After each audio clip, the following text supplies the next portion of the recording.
just sitting there chilling on the bench alone? Do you want to do something? You want to go on a special mission? Because I've got a mission. Oh, you don't know my name. Well, I'm Izzy, and this is strictly reserved, as you know, because you're sitting on the bench, right? Are you interested now that you know my name? Yeah? Okay, well, I'm gonna ask a couple questions first. Have you ever heard of a stoat? What about an ermine? Maybe a short-tailed weasel? Yeah? Maybe one of them? Okay, well, if you've heard of one of them, you've definitely heard of them all, all right? So here's the mission. We're gonna find one of these little guys today, and this is the perfect habitat, right? I know they're in Schmeekly. We just gotta find them. And I think I see one right over there, so let's go, come on. So right here is a good spot to start looking for ermines. You wanna know why? Because not only do they have a huge home range for being such tiny little creatures, but they love moving water because fish are some really tasty snacks to them. So you don't have to come down close, but you can hear that there's running water behind me. But I guess you should know what an ermine looks like first to be able to find it easier. Well, since we're on a mission to find one, would you like to see one? No, I don't have a live one, silly. That would be foolish. I wouldn't be out here looking for ermines if I had a live one with me. What I do have is this little guy. So you see, this is an ermine in its winter phase, and it's all white coat, and they're super tiny, but they've got that black tip of the tail right there for you. And you can see how small they are. The females are usually smaller than the males, but the males aren't much bigger than this, and they'll live about 2 to 3 years in the wild.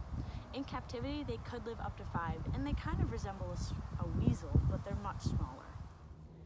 Another cool thing about the ermine is that it'll go after prey 2 to 3 times the size of itself, meaning that it'll go after rabbits, squirrels, chipmunks, and sometimes even larger fish.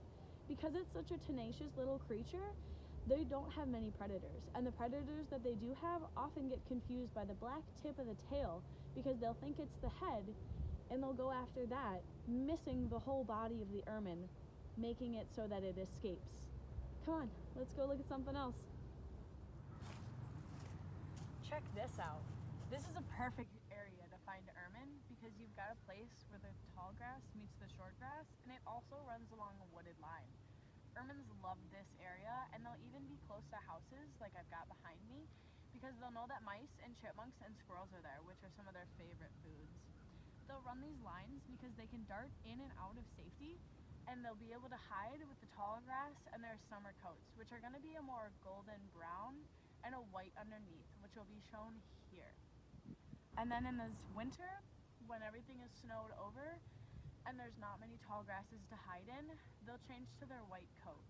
And the white coat will still blend in with the snow, and they can hide underneath a lot of those laid down grasses that get bedded down by the snow. And the winter coat will be shown here. The only similarity between the winter and the summer coat is that they always have that black tip at the end of their tail. And when you think of the ermine, you might not think of it as a versatile creature and living in different areas because you've never seen them, but they're just such good hiders, and they're good at adapting. So let's check out one more thing over this way.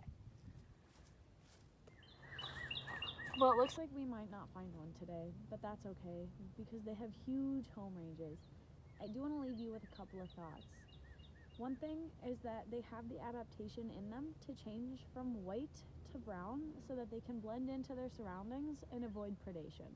And that's pretty cool. There have even been studies and data found that when areas don't get as much snowfall as they normally do, evolution will happen and the creatures will be splotchy brown and white to be able to blend in more to their surroundings.